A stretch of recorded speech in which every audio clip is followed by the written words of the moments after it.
여러분들이 생각할 때 목회자가 꾸준히 하는 그 일 중에 어떤 것들이 있다고 생각합니까?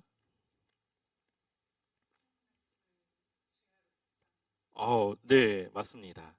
하나님의 말씀을 공부하는 거, 알아가는 것, 그것은 아마 평생을 해야 될 일이라고 저 개인적으로는 생각합니다. 왜냐하면 성경에 대한 끊임없는 배움을 통해 그것을 성도들에게 전하고 그 말씀을 가지고 또 신앙생활에 적용하며 살아갈 수 있도록 해야 되기 때문이죠. 어, 성경 말씀은 바뀌지 않지만 그 성경 말씀을 또 보고 해석하고 그것이 어떠한 의미를 가지고 있는지에 대한 연구는 지금도 계속 이루어지기 때문에 또 새로운 그러한 말씀들, 그러한 방향의 내용들, 그런 것들을 알고 또 전하는 것이 아마 이 목회자의 평생의 목회의 일이라고 생각합니다. 제가 생각할 때 어떤 면에서는 제가 전하는 설교가 쉽게 와닿지 않는 그런 분들도 있을 거라고 생각이 듭니다. 어떻게 보면 좀 약간 논리적으로 가기 때문에 이것을 중간에 한번 놓치면 따라가기가 이제 힘든 경우가 있을 것 같은 거죠. 그러나 어떠한 말을 하려고 하는지 감을 잡게 된다면 아마 쉽게 또 이해가 될 수 있는 그러한 또 설교일 거라고 생각도 합니다. 저의 설교를 보게 되면은 저는 예화를 많이 들지는 않습니다. 필요할 때 조금 쉽게 설명을 해야 될 때는 예화를 들지만 보통은 그냥 말씀을 가지고 또 그 말씀과 본문과 그 시대가 무엇을 말하고자 하는지 우리는 그것을 어떻게 받아들여야 하는지 그것을 가르치고 전하면서 거기서 이제 우리에게 주시는 그 말씀을 함께 나누는 그러한 일들로 하고 있죠. 설교를 대부분. 제가 이렇게 한 것은 그동안에 많은 이제 변화가 있는 그런 결과입니다. 저도 모태신앙이고 어릴 때부터 하나님의 말씀을 들었고 성경 공부를 배웠고 설교를 듣고 자랐습니다. 그런데 물론 많은 은혜가 있었고 많은 배움이 있었지만 그러나 신앙생활에 대해서 이 구원에 대해서 믿음에 대해서 조금은 더 구체적이고 조금은 더 우리에게 실질적인 말씀들을 들었다면 얼마나 좋았을까라는 생각을 하게 됩니다.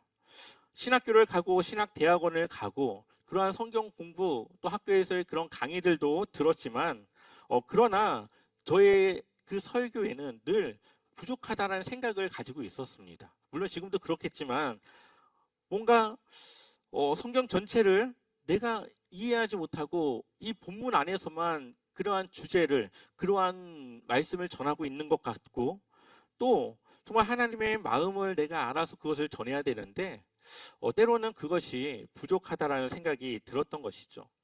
그것을 어떻게든 해결하려고 여러 가지로 노력을 했고 뭐 좀 더 그 신학에 대해서 잘 아시는 분들에게도 조언을 구하고 또 성경을 보기도 하고 주석도 보고 그리고 또 책도 보고 이렇게 하면서 이제 하나님 나라에 대한 이해가 되기 시작했습니다.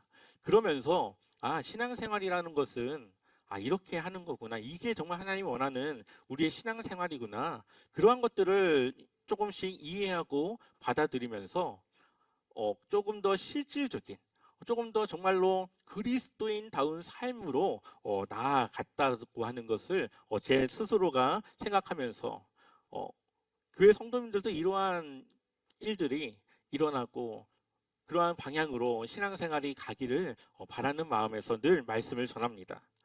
어, 여러분들이 제자와 삼교회를 다니기 전과 또 다닌 후를 비교했을 때 어떠한 신앙의 변화가 있는지는 알 수 없지만 그래도 조금은 생각과 마음과 삶의 변화가 있었을 거라는 생각이 듭니다. 막연한 하나님 나라를 소망하는 우리의 믿음이 이 땅 가운데 이루어진 하나님의 나라를 이제는 지금부터 이루어가는 지금부터 그 하나님의 백성으로 살아가는 하나님의 통치가 나를 통해 이 땅에 나타나는 그러한 삶을 살아가려고 하는 여러분들의 그러한 삶의 마음과 태도는 바로 그러한 것들을 보여주는 것일 겁니다. 단지 믿음으로 구원받는 것이 아니라 믿음으로 구원받지만 그것이 우리의 삶의 열매로 나타나야 되고 또 그 믿음은 때로는 흔들리고 때로는 연약해질 수도 있고 그런 역동적인 그러한 상황 속에서 하나님과 멀어지지 않기 위해 우리가 늘 하나님을 붙잡는 그런 믿음의 삶을 살아가야 됨을 우리 모두가 공유하고 나누고 또 그렇게 우리가 한 주간의 삶을 늘 살아가고 있습니다. 이렇게 여러분들에게 이야기를 하는 이유는 우리가 그동안 나눴던 4번의 하나님 나라에 대한 설교가 쉽지는 않았을 거라는 생각이 들기 때문이죠. 물론 제가 전하는 것을 다 이해할 수는 없겠지만 그래도 그러한 내용을 듣고 조금씩 하나님 나라에 대해서 이해하고 정말로 예수님이 또 하나님의 말씀이 무엇을 우리에게 전하고자 하는지를 함께 이 구약과 신약의 전체를 이해할 수 있는 그러한 핵심적인 그 주제 하나님 나라를 여러분들이 알고 있다면 그것을 통해서 이제 여러분들의 그 성경을 보는 눈과 세상을 대하는 태도와 여러 가지의 변화가 있을 거라는 생각이 듭니다.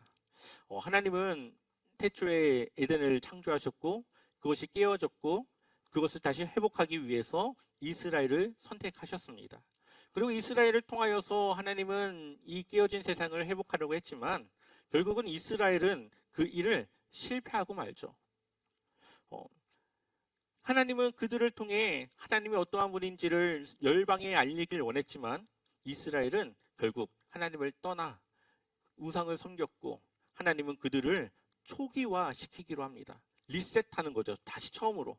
그래서 그들을 바벨론으로 보냈다가 70년 후에 다음 세대들을 통해 돌아온 그 귀한 공동체를 통해 다시 이스라엘을 시작해 나아가게 됩니다. 하나님은 다시 그 이스라엘을 회복하는 그러한 일 중에 하나가 바로 메시아를 그 이스라엘을 통해 이 땅 가운데 보내신다라는 거죠. 이러한 것들을 보았을 때 하나님의 사랑이라고 하는 것은 봐주는 사랑이 아니라는 것을 알 수 있습니다. 내가 무언가를 잘못했는데 그것을 그래 뭐 그럴 수 있지 봐주는 게 아니라 포기하지 않는 사랑. 그 죄에 대한 값은 내가 치르지만 그렇다고 하나님이 나를 버리거나 나를 떠나시는 것이 아니라 여전히 나를 포기하지 않고 우리의 하나님으로 나의 하나님으로 여전히 계시는 그 하나님의 그 은혜가 바로 하나님이 우리에게 보여주는 사랑이죠. 이스라엘은 하나님을 떠났지만 하나님은 여전히 그들의 하나님이 되어서 그들에게 약속한 메시아를 그들을 통하여서 주기로 합니다. 이들에게 이 메시아라고 하는 개념은 어땠을까요? 이러한 일들이 약속되어질 때 상황은 페르시아의 속국, 세금을 바쳐야 되고 억압을 받고 또한 여러 그 나라들 사이에서 약소국으로 피해를 받아야 되는 그러한 상황 속에서 이들이 생각하는 메시아는 그러한 역사적인 사회적인 그러한 현실에서 이끌어줄 그것을 이제는 더 이상 그렇게 살아가지 않도록 구원해줄 메시아를 원했을 겁니다. 이제는 속국이 아니라 이 피라미드 체제의 제일 꼭대기에서 군림하고 정점에서 그들을 다스리는 그러한 메시아가 올 것이라고 생각을 했죠. 그리고 그것은 예수님 당시까지도 그러한 생각을 가지고 있었습니다. 그런데 예수님의 사역은 그렇지가 않았습니다. 예수님의 사역은 권력과 힘과는 거리가 먼 사역이었습니다. 그래서 이 유대인의 종교 지도자들은 예수님이 스스로 메시아라는 것을 말한다라는 것을 알았지만 그리고 그분이 말하는 그 증거들이 예수님을 통해서 나타난다라는 것을 그들은 알았지만 그들이 생각하는 로마로부터 자신들을 구원해 줄 메시아가 아니니까 예수님을 결국은 메시아로 인정하지 않고 십자가에 못 박아 죽게 하는 것이죠. 저는 이러한 유대인들의 모습이 때로는 우리의 신앙생활의 모습인 것 같은 생각이 들 때가 있습니다. 예수님을 잘 믿으면 이제는 내 불행은 다 지나가고 행복이 올 것이라고 하는 그런 생각을 우리가 합니다. 이제는 지금의 이 가난을 벗어나 좀 더 나은 삶을 살아갈 수 있을 것이라고 하는 소망을 갖게 됩니다. 그러나 여전히 나아지지 않는 환경과 상황 속에서 내 생각과 다른 그러한 하나님의 행하심 속에서 결국은 하나님을 버리기도 하고 떠나기도 하고 하나님에 대한 실망을 하기도 하고 하나님에 대한 이해하지 못하는 믿음으로 그것을 받아들이지 못하는 그러한 일들도 우리에게 나타날 때가 있기 때문이죠. 하나님 나라를 이해한다고 하면서도 많은 사람들이 여전히 세상의 가치관을 따라 살아가기도 합니다. 세상의 풍요로움을 추구하면서 하나님 나라로서 살아가려고 하는 그리스도인들이 있습니다. 그러나 성경은 두 주인을 섬길 수 없다고 말하고 있죠. 세상의 풍요로움을 포기해야만 하나님의 나라를 살아갈 수가 있고 하나님의 나라, 하나님의 백성으로 살아가기 위해서는 그 삶의 추구의 방향이 세상이 원하는 그러한 추구와는 달라야 된다는 것을 우리에게 말하고 있습니다. 그렇기 때문에 결정을 하라는 것이죠. 둘 중에 어떠한 것을 선택할지, 무엇을 포기하고 무엇을 취할지는 우리의 선택에 달려 있습니다.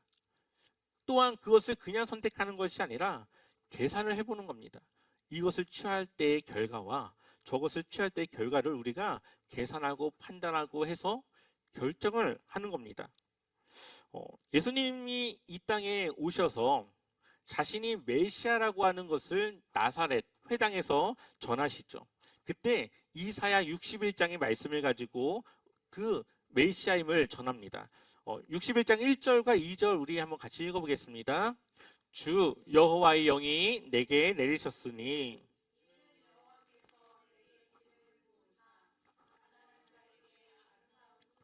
전하게 하려 하심이라. 나를 보내사 마음이 상한 자를 고치며 포로된 자에게 자유를, 갇힌 자에게 노임을 선포하며 여호와의 은혜의 해와 우리 하나님의 보복의 날을 선포하여 모든 슬픈 자를 위로하되. 아멘. 61장 1절을 보면 가난한 자에게 아름다운 소식을 전하려 하심이라. 누구에게 아름다운 소식을 전해요? 가난한 자에게. 하나님의 이 복음은, 하나님이 이 복음을 전하고자 하는 그 대상은 가난한 자를 향하고 있습니다.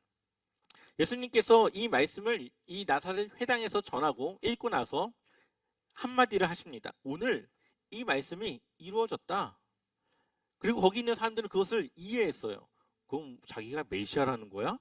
이해를 했습니다. 그래서 예수님을 막 죽이려고 달려들었죠. 그리고 예수님은 그 자리를 피해 다른 곳으로 옮기게 됩니다. 예수님의 이 선언, 오늘 이 말씀이 이루어졌다. 이 말씀은 오늘 하나님의 나라가 이 땅 가운데 임하였다. 이 말과 동일한 의미를 가지고 있습니다. 하나님의 성전이며 하나님의 나라의 중심이신 예수님께서 이 땅에 오신 것이 바로 하나님 나라가 임하였다라는 거죠. 예수님이 이 땅으로 오심으로 하나님의 나라는 시작되었습니다. 그렇다면 이 하나님 나라라는 이것은 누구에게 허락되었을까요? 우리가 방금 이사야서를 봤는데요. 한번 우리 누가복음을 같이 한번 보겠습니다. 누가복음 4장 18절을 먼저 볼까요? 같이 한번 읽어보겠습니다. 주의 성령이 내게 임하셨으니 이는 가난한 자에게 복음을 전하게 하시려고 내게 기름을 부으시고 나를 보내사 포로된 자에게 자유를, 눈먼 자에게 다시 보게 함을 전파하며 눌린 자를 자유롭게 하고. 아멘. 여기서도 동일하게 뭐라고 말합니까? 가난한 자에게 복음을 전하게 하시려고. 예수님 스스로 이 이사야서의 말씀을 가지고 내가 가난한 자들에게 복음을 전하려고 이 땅에 왔다라고 말하고 있습니다. 그리고 19절을 보면 주의 은혜의 해를 전파하게 하려 하심이라 하였더라. 아멘. 모든 것이 새로워지고 모든 것이 처음으로 돌아가는 이 희년의 그 해를 그들에게 선포하기 위하여 이 땅 가운데 지금 오셨다라고 말하고 있죠. 예수님이 방금 하신 그 말씀을 통해 보게 되면은 가난한 자를 향해 복음은 맞춰져 있다라는 것을 우리에게 보여줍니다. 그래서 성경은 부자가 하나님 나라에 들어가는 것보다 낙타가 바늘기로 들어가는 것이 더 쉽다. 그렇게 말하고 있습니다. 오죽하면 불가능할 것 같은 그 말을 가지고 부자가 하나님 나라에 들어가는 것이 더 어렵다고 말하고 있겠습니까? 또한 예수님의 사역을 보게 되면은 포로된 자를 해방하고 눈먼 자를 치유하고 눌린 자를 회복하는 사역을 하셨던 것을 보게 됩니다. 예수님은 누구를 만났습니까? 죄인들을 만났습니다.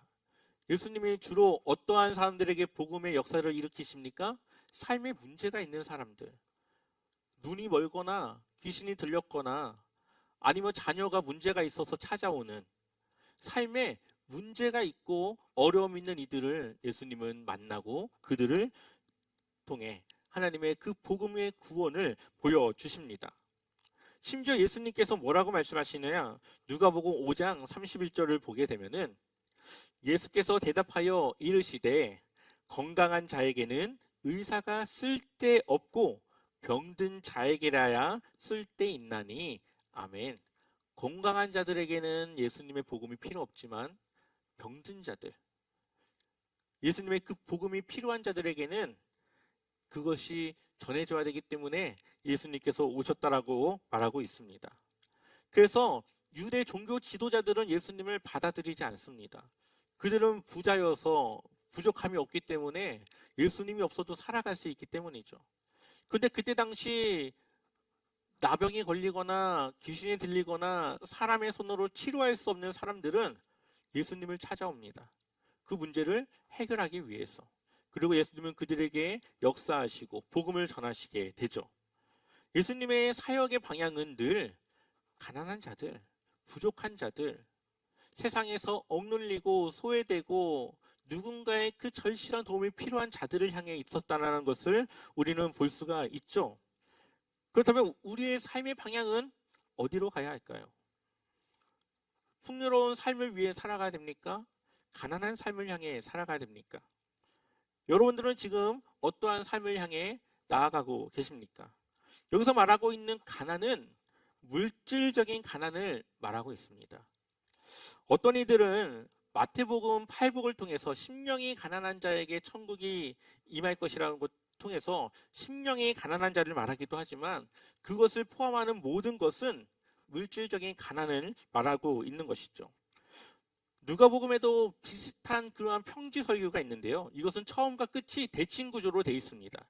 그 평지 설교의 처음은 누가복음 6장 20절에 예수께서 눈을 들어 제자들을 보시고 이르시되 너희 가난한 자는 복이 있나니 하나님의 나라가 누구 것이라고요?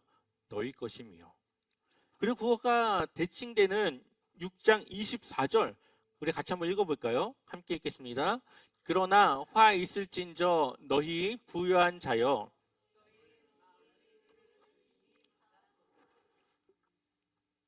아멘. 가난한 자에게는 복이 있고 부유한 자에게는 화가 있을 거라고 말하고 있죠. 그러면서 누가복음 16장에 보면 이 거지 나사로와 부자 이야기가 나옵니다. 거지 나사로는 평생을 그렇게 가난하게 살다가 죽고, 부자는 누군가를 돕지 않는 자기만을 생각하는 그러한 부유한 삶을 살다가 죽습니다.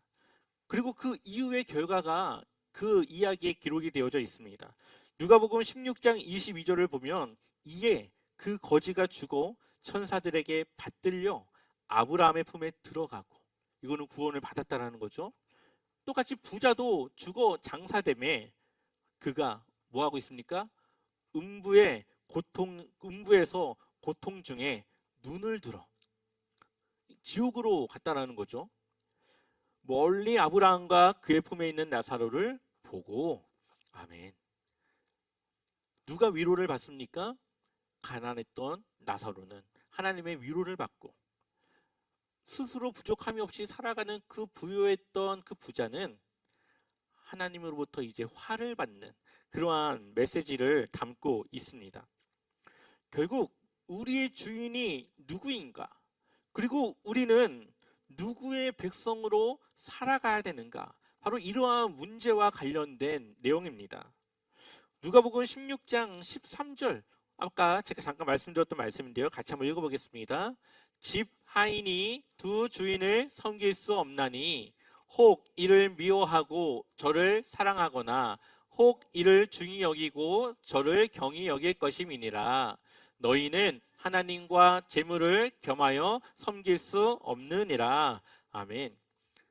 복음서에서 예수님의 그 복음은 늘 가난한 자를 향해 있습니다. 가난한 자를 위한 복음이라고 말하고 있습니다. 하나님과 재물은 같이 섬길 수 없다라고 말하고 있습니다. 근데 많은 그리스도인들이 교회를 다니면서 하나님이 주시는 물질적 풍요로운 그 축복을 바라며 살아가고 있죠. 물론 그러한 축복을 안 준다라는 말은 아니지만 그것이 우리 신앙생활의 목적이 되거나 우리 인생의 목적이 되어서는 안 된다라는 겁니다. 물론 우리가 처음부터 이렇게 살아갈 수는 없겠죠. 처음 초신자가 왔는데 오늘부터 당신은 모든 물질을 포기하고 하나님을 위해 살아가야 됩니다. 이렇게 말할 수는 없습니다. 왜냐하면 신앙의 단계가 있기 때문이죠. 예수님도 제자들에게 교육을 할 때 처음에는 하나님의 나라에 대한 그러한 이야기를 막 전해요. 그리고 어느 정도 시간이 지나서 이제 예수님께서 십자가를 져야 될 그때가 되었을 때 제자도에 대한 말씀을 하면서 예수님을 따르는 그 제자는 어떠한 모습으로 해야 되는가를 이야기하기 시작합니다. 그러면서 그들의 선택과 그들의 결정을 요구하는 것을 보여주시죠. 우리의 신앙이 처음에는 그냥 내 생각과 내 마음으로 하나님을 믿다가 이제는 하나님을 어느 정도 내가 알고 이해하고 그러고 나서는 우리가 어느 순간에는 그것을 결단을 해야 됩니다. 그리고 우리의 믿음의 방향이 이제는 누구를 또 어떠한 방향으로 갈지를 결단을 하는 것이죠. 그렇다고 제가 여러분들에게 가난을 위해서 살라고 하는 건 아닙니다. 뭐 가난하기 위해서 돈을 막 버리고 막 돈 월급 받아야 되는데 월급 안 받으면서 막 가난하게 살라는 것이 아니라 우리가 믿음을 지키다 보면 손해도 보고 이익을 더 받을 수 있는 것을 이익을 못 받고 우리가 감당해야 될 어려움이 있는데 그것을 마주하는 그것을 우리가 피하거나 두려워하지 않고 그것을 맞서야 된다는 것을 이야기하는 겁니다. 우리가 하나님의 말씀과 믿음으로 살아갈 때에 우리가 정말로 세상의 사람들과 같이 하면은 나도 저렇게 잘 살 수 있는데 근데 우리의 삶의 방향은 그렇지 않고 하나님이 원하시는 그 믿음을 택하여서 과감히 그것을 포기할 수 있는 그러한 믿음의 삶을 우리는 살아가야 된다는 것을 이야기하는 것이죠. 그래서 뭐 능력이 있으면 돈 많이 벌 수 있는 거죠. 능력이 있으면 많은 돈을 벌 수 있습니다. 대신 그것을 어떻게 사용하느냐, 그것을 하나님을 위해 사용하느냐, 이것은 더 큰 믿음을 요구하는 문제라고 생각합니다. 그렇기 때문에 우리는 늘 하나님이 원하시는 믿음의 결정을 내려야 되죠. 그것이 바로 하나님 나라 백성의 모습입니다. 마태복음 13장 44절 같이 한번 읽어보겠습니다. 천국은 마치 밭에 감추인 보화와 같으니 사람이 이를 발견한 후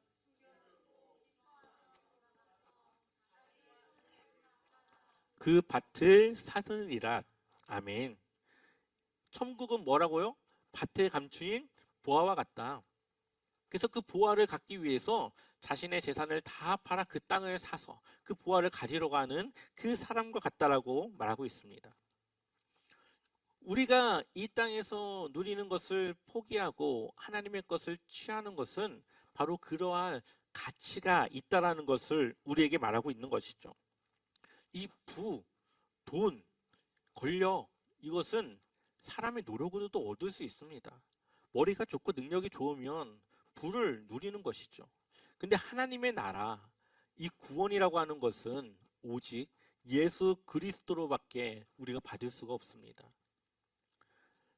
또한 이 물질적인 풍요로움은 우리의 죽음과 함께 모든 것은 끝납니다. 그런데 이 하나님 나라는 지금도 우리가 누리지만 우리의 육신이 죽어서도 새로운 육신을 통해 하나님과 함께 영원한 그러한 하나님 나라의 삶을 여전히 살아가는 그러한 약속이 보장된 것이죠. 그러니 어디에 더 우리가 유익을 얻을 수 있는지를 우리는 판단하고 그것을 생각하고 계산해서 결정을 하는 것입니다. 우리의 믿음은 바로 이러한 것들을 통해 결단을 하고 그리고 우리의 믿음을 바로 잡고 살아가야 되는 것이죠. 예수님은 가난한 자들을 위한 복음을 가지고 오셨고 우리의 삶의 방향은 세상의 풍요가 아니라 내가 비록 가난해질 수도 있겠지만 그것을 각오하고 주님의 백성으로 또 하나님 나라로서 우리의 삶을 믿음으로 살아가는 그 결단이 필요하다라는 것을 오늘 우리가 함께 나누고 있는 겁니다. 그렇다면 가난한 자들은 어떠한 자들인지에 대한 것은 다음 시간에 우리가 함께 이어서 더 나눠보도록 하겠습니다. 오늘 우리가 나눈 이 말씀은 여러분들이 했던 기대와 생각과 다를 수가 있습니다. 하지만 성경은 그렇게 말하고 있기 때문에 그렇게 전할 수밖에 없습니다. 또한 이 말씀을 듣고 받아들인다면 여러분들은 누구보다 부유한 삶을 얻은 것과 같은 것이죠. 세상의 것은 없어지지만 하나님의 것은 영원합니다. 이제 우리는 영원한 것을 위해 영원하지 않은 것을 포기할 수 있는 믿음과 지혜가 우리에게 있기를 결단하고 그것을 위해 우리는 기도해야 되는 거죠. 그래서 우리는 기도해서 늘 하나님께서 우리의 마음을 붙잡고 믿음의 삶을 결단하며 살아갈 수 있기를 기도해야 되는 겁니다. 또한 나의 삶에 성령께서 역사하실 수 있도록 또한 나의 삶으로 나의 마음으로 나의 모든 영역으로 주님을 초청하고 주님을 위해 살아갈 수 있도록 우리를 주님 앞에 내려놓을 수 있어야 됩니다. 우리의 심령이 가난하고 우리의 삶이 가난할 때 하나님은 우리의 가난을 하나님의 위로로 채워 가십니다. 우리 모두가 그러한 하나님의 은혜를 누리며 살아가시기를 축원합니다.